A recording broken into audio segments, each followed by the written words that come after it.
Good morning!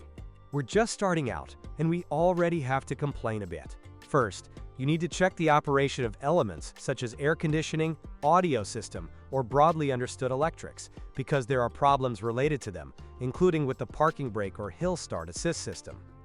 In addition, the quality of the interior is assessed by some users as not good enough, although this is rather a matter of taste and touching the interior wherever possible. Because, for example, signals about unwanted sounds in the passenger compartment are basically not encountered, and even if they are, these are isolated cases. You definitely need to pay attention to the boot compartment of older 508 SW station wagon models. It happened that the boot lid seal was not effective enough, which caused moisture to appear in the car. You need to check both the carpet and the spare wheel well. Peugeot has carried out 2 recalls for faulty wiring harnesses. The issue was the ignition system and starter motor. It is advisable to check whether your 508 was eligible for one of these or any other recalls, and if so, whether it has already undergone them. Apart from the aforementioned problems with the electric parking brake, practically no source says anything about chassis problems. You only need to pay attention to the condition of the large aluminum rims in the top GT versions, because they are more susceptible to damage. In older cars, the steering racks may require regeneration, and that's it. Let's be honest. It's not good. The Peugeot 508 shared its petrol engine range with the facelifted, well, that's a slight oversimplification, Citroën C5 second generation. But that's no consolation, because we're only talking about the 1.6-liter VTI and THP engines. They were designed together with BMW and belong to a family called Prince. There were no other petrol engines in the 508. What is the problem? Let's start with the naturally aspirated version, the 120 HP VTI. The main problem is the fragile timing chain drive. The tensioners are faulty, which can lead to the chain jumping and the pistons colliding with the valves, which of course results in the need to repair the cylinder head. It is also not surprising that there is increased oil consumption in valves sticking in their guides, which, surprise, can result in the need to repair the cylinder head. There are also fragile ignition coils and problems with the variable valve timing system. These last problems result from the stretching of the timing chain. In addition to timing problems, turbocharged THP engines also offer poor durability of the manifolds, intake and exhaust, and turbocharger failures.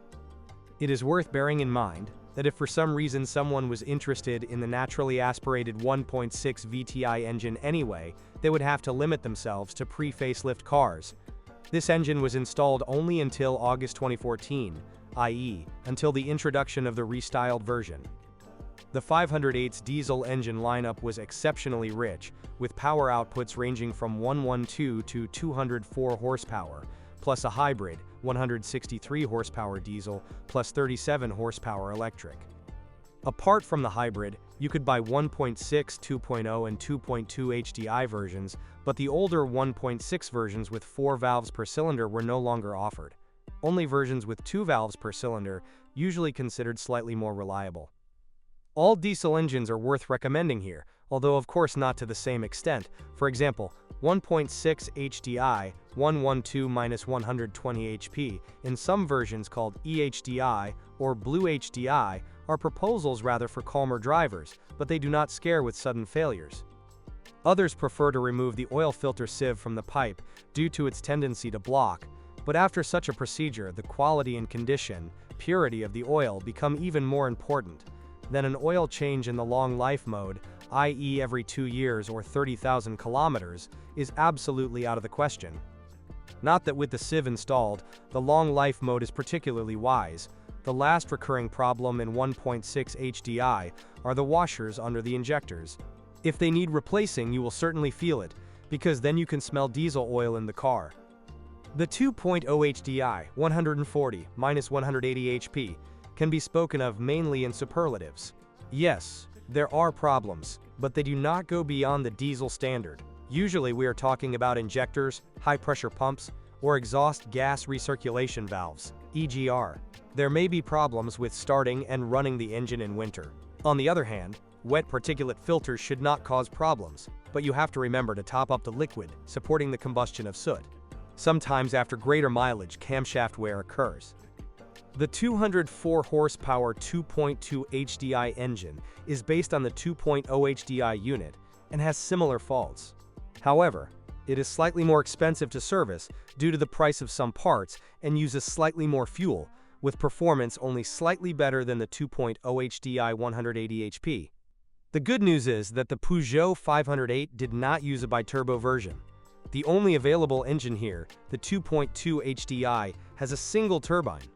The 508 with this engine was produced until April 2015. The Peugeot 508 of the first generation used several types of gearboxes: 5- and 6-speed manual gearboxes, 6-speed automatic gearboxes, and also 6-speed automated gearboxes, or, how to put it differently, robotized manual gearboxes. Ordinary mechanical gearboxes are reliable, and there are no major complaints about automatic gearboxes. Not that they are particularly durable compared to the competition, but they are not worse either. However, according to some, they work quite hard, and this does not necessarily mean a fault. It may be a matter of the type of this type. Of course, a necessary condition for long-term and failure-free operation of automatic gearboxes is regular oil change. The worst choice is definitely automated transmissions. They were installed in naturally aspirated petrol engines, in 1.6-liter diesels, as well as in hybrid 4, and RXH models. These transmissions operate in a rather unsmooth manner and may also require calibration from time to time. Not every service wants to mess around with this. The RXH versions were so pointless that after the facelift, they were transformed from hybrids with four-wheel drive, where the rear wheels were driven by an electric motor, into regular front-wheel drive diesels with raised suspension. No, quite the opposite, if we choose the right version. Petrol models, if they are not in near-perfect condition and without a file of service invoices, deserve to be forgotten, just like a hybrid diesel that is strangely forced. Regular diesels, especially 2.0, are worth recommending and at the same time cheaper than cars from Germany, for example. And if you know of any common errors, your comments are welcome. Petrol Website ist Katalog aller Automarken, Motoren, Getriebe. Was bricht und bei welchem Kilometerstand? Welche Pakete können Ihre Tasche hart belasten? Dieses und vieles mehr über Autos erfahren Sie auf Petrol.